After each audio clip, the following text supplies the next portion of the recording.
Alors salut à tous, c'est Lunaris. Aujourd'hui on se retrouve pour un petit vlog. Là vous voyez je suis dans ma Daihatsu Copen qui est revenue récemment de carrosserie. Vous avez pu le voir de ça dans une de mes dernières vidéos. Et je vous avais parlé brièvement que j'utilisais de l'E85 comme carburant dans ce véhicule, alors qu'à la base la voiture n'est pas conçue pour rouler avec de l'E85, elle est conçue pour rouler avec du samplon 95. Le 85, c'est 85% d'éthanol. C'est-à-dire que vous avez en gros 85% d'alcool fait à partir de jus de betterave. En France, en Europe et dans le monde, la betterave sucrière française apporte le plaisir du sucre et l'énergie du bioéthanol. La betterave sucrière, ici et ailleurs, it's better. Et le reste c'est de l'essence, c'est du samplon 95. Donc il faut savoir que de l'éthanol, il y en a déjà dans quasiment tous les carburants essence. Si vous achetez du samplon 95, vous avez 5% d'éthanol. Si vous achetez du E10, enfin du 95 E10, il y a 10% d'éthanol. Et avec le E85, c'est 85% d'éthanol. Ce pourcentage d'ailleurs, au fur et à mesure de l'année, peut varier un peu. Parce que en fait, je me suis renseigné pas mal sur l'E85 depuis pas mal d'années. Et l'hiver, de ce que j'ai compris, il y a moins d'éthanol, ils rajoutent un peu plus d'essence pour faciliter le démarrage des véhicules. Donc, pourquoi on trouve ce carburant dans certaines stations-service, parce que c'est pas dans toutes les stations.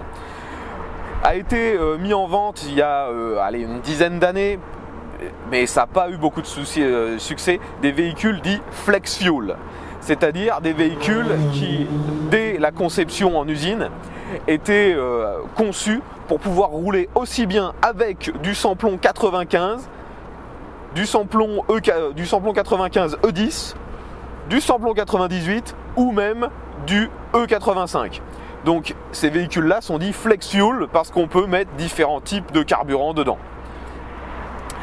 Il faut savoir que l'éthanol, c'est surtout utilisé au Brésil parce que eux, avec la canne à sucre, ils créent énormément d'éthanol et ils s'en servent comme carburant parce que c'est moins cher que de l'essence.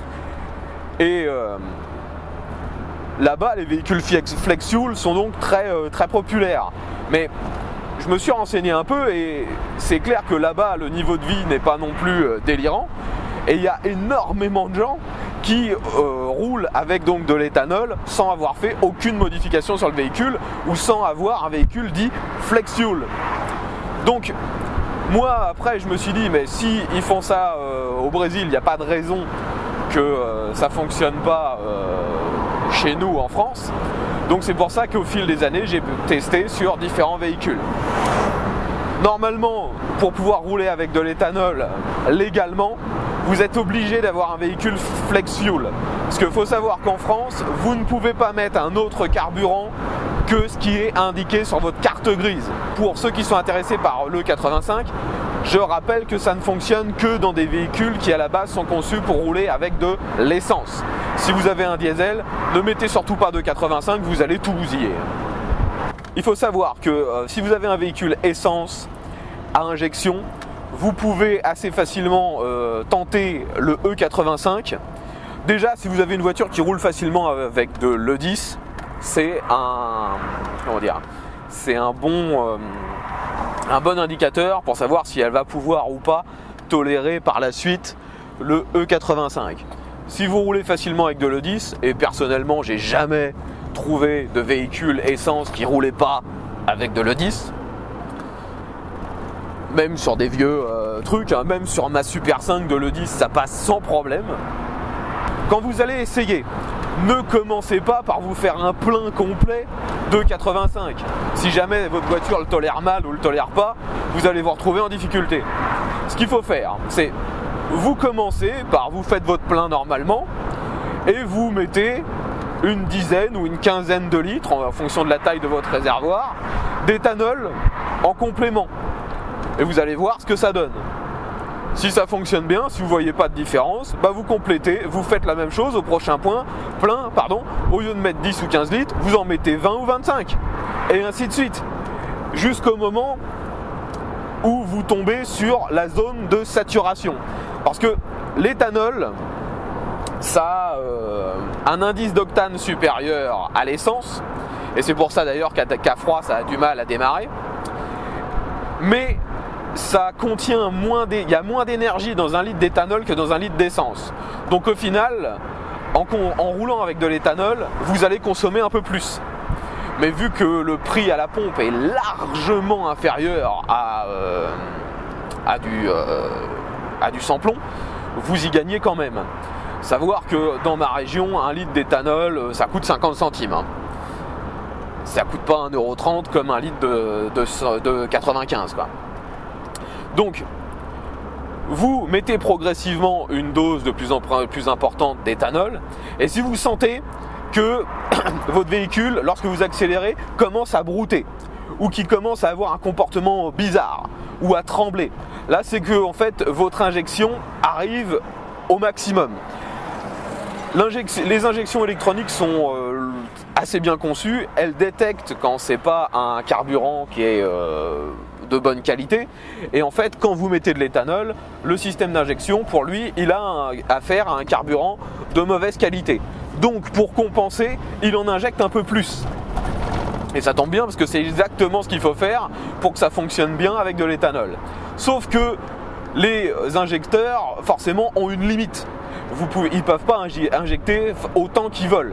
Si vous avez une voiture qui a des injecteurs suffisamment gros, il est possible que sans aucune modification, la voiture arrive à injecter suffisamment de carburant pour compenser la différence d'énergie entre l'essence et l'éthanol. Et donc si ça arrive à injecter suffisamment, vous ne verrez aucune différence à la conduite, vous allez juste consommer un peu plus et ça fonctionnera parfaitement bien avec de l'éthanol. Par contre, si vous sentez que ça commence à brouter, à avoir un comportement un peu bizarre, un comportement détérioré, c'est que vous êtes arrivé à la limite de vos injecteurs. À ce moment-là, vous ne continuez surtout pas à augmenter le pourcentage d'éthanol. Il va falloir que vous baissiez un peu votre pourcentage.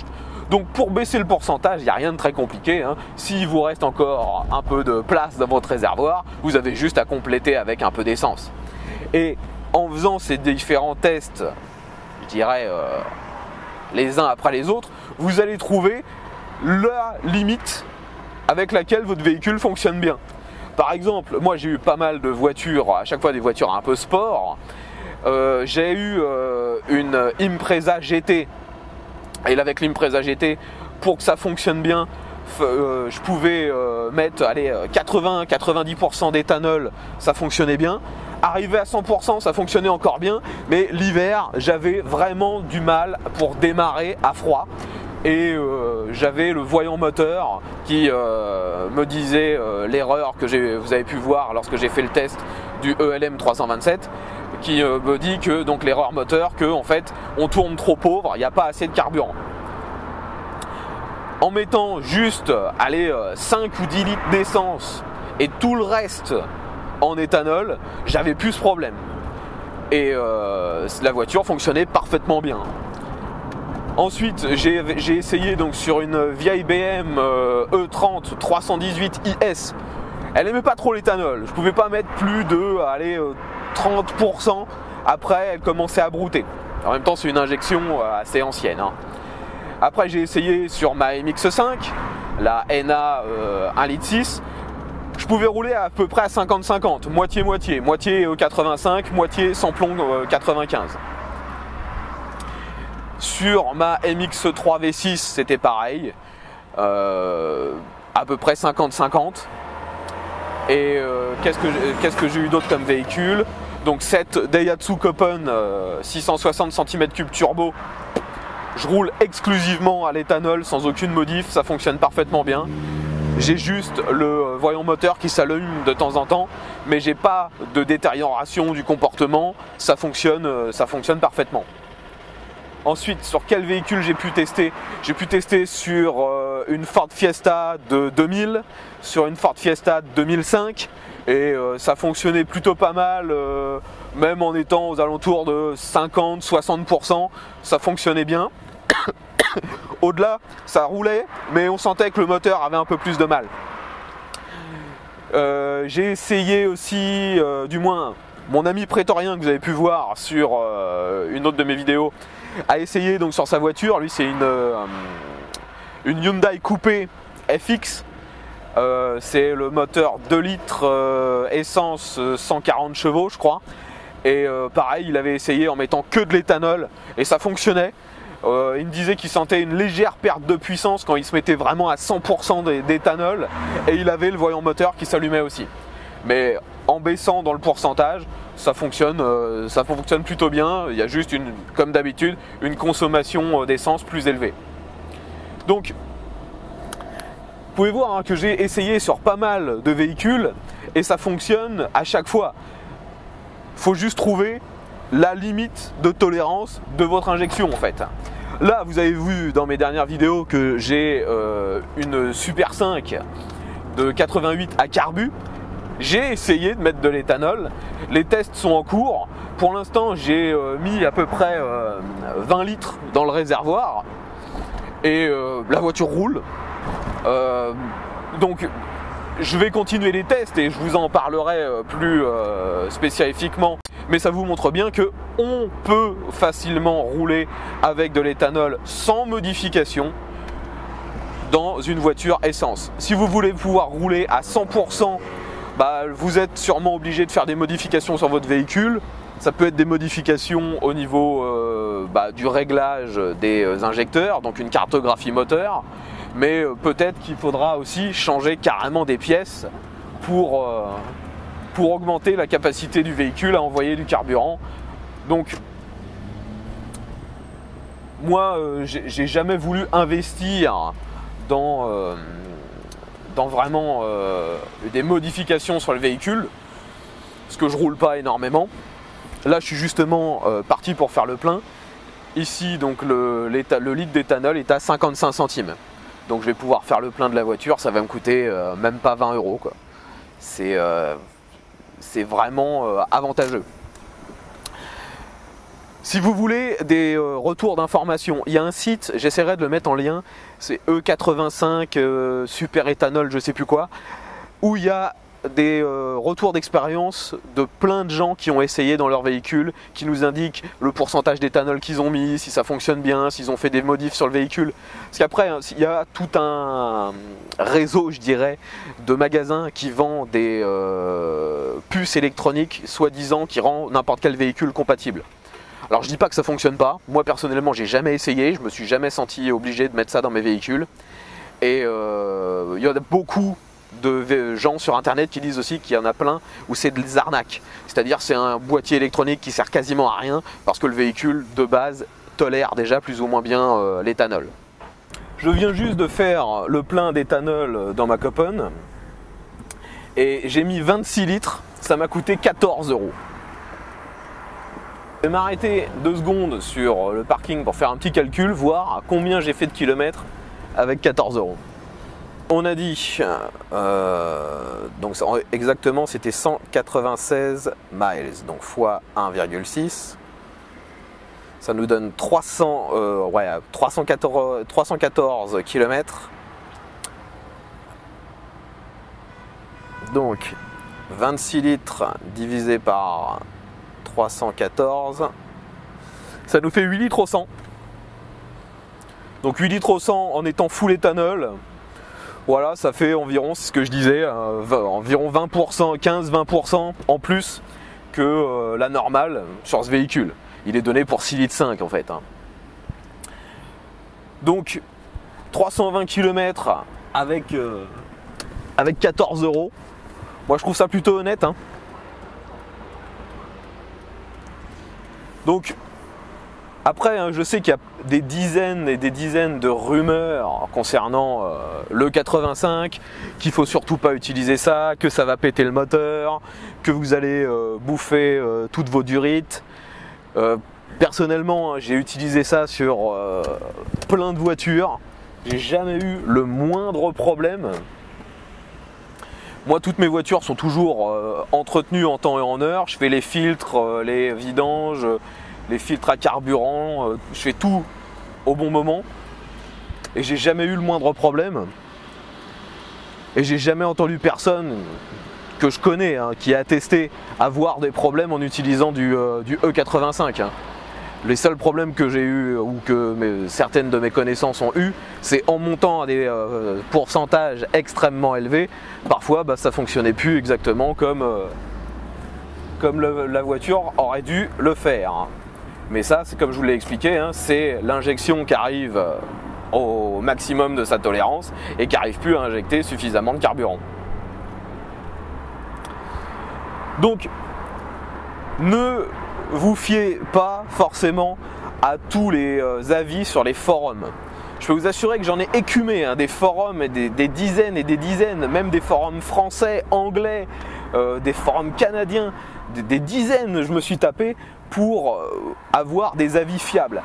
Et au final, je me suis aperçu que tous ceux qui criaient au loup que c'était hyper dangereux, que ça allait tout bousiller, que c'était le truc à ne jamais faire, sont des gens, bien sûr, qui n'ont jamais essayé et qui ne veulent même pas en entendre parler. Donc, pourquoi prendre en considération les avis de gens qui n'ont pas forcément d'expérience dans le domaine, ni de connaissances dans le domaine, qui ne font que répéter des on-dit, des on m'a raconté que... Après, si vous ne sentez pas de tester, restez avec le carburant qui a été conçu pour votre véhicule. Je n'incite personne à prendre des risques bêtement. Si vous ne le sentez pas, ne vous lancez pas. Après, si vous avez envie de tester, je peux vous assurer que vous risquez pas grand chose. Le pire qui m'est arrivé, moi, c'est quand j'avais mis un pourcentage trop élevé, la voiture elle marchait mal. J'ai complété en remettant le carburant d'origine du 95 et c'était reparti. J'ai jamais eu plus gros problème que ça. L'autre souci aussi, comme je vous l'ai dit, c'est que sur beaucoup de voitures, si vous roulez avec des pourcentages d'éthanol trop élevés, vous allez avoir le voyant moteur, le voyant de défaut moteur qui va s'allumer et ça devient pénalisant s'il reste allumé en permanence. Donc là, ce que vous pouvez faire, c'est utiliser un lecteur de code, un ELM 327. J'ai fait plusieurs vidéos là-dessus, vous pouvez aller voir. Et ensuite, vous reliez ça à votre smartphone ou à votre ordinateur et vous pourrez lire les codes de votre voiture, vérifier de quoi il s'agit et les supprimer si jamais vous voyez que le code, c'est juste cette histoire de carburant qui est inadapté. Ça vous évite d'être en permanence en stress à se demander si la voiture a réellement un problème ou pas. Il y a des sociétés qui proposent des reprogrammations de l'injection pour rouler parfaitement à l'éthanol, mais souvent c'est assez cher. C'est au moins 300 voire 400 €, si c'est pas parfois plus. Et sur certaines voitures, en plus, ça nécessite de changer certaines pièces de la voiture. Et l'avantage aussi de l'éthanol, si vous voulez vraiment profiter complètement du potentiel de ce carburant, c'est vu qu'il y a un indice d'octane plus élevé, l'indice d'octane de l'éthanol E85, c'est dans les 100, c'est pas du 95 ou du 98, c'est encore au-delà, c'est 100 ou 105, je me souviens plus. Et ça permet normalement de gagner un peu de puissance. Je sais que quand j'avais l'Impreza GT Turbo, on m'avait proposé de la faire reprogrammer, ça devait coûter 500 € et ça me faisait gagner une cinquantaine de chevaux. Donc si vous avez des questions concernant le 85 sur l'utilisation, n'hésitez pas à me mettre ça dans les commentaires sur mon site ontestetout.com ou sur YouTube, j'essayerai d'y répondre. Si vous avez vous-même testé, n'hésitez pas à nous dire sur quel véhicule, combien de kilomètres vous avez fait, si ça fonctionne bien, si vous avez fait des modifs. Moi perso, j'ai jamais essayé sur des motos par contre, parce que ça a un réglage un peu plus pointu je dirais. Donc voilà ce que je je pouvais vous dire sur le 85.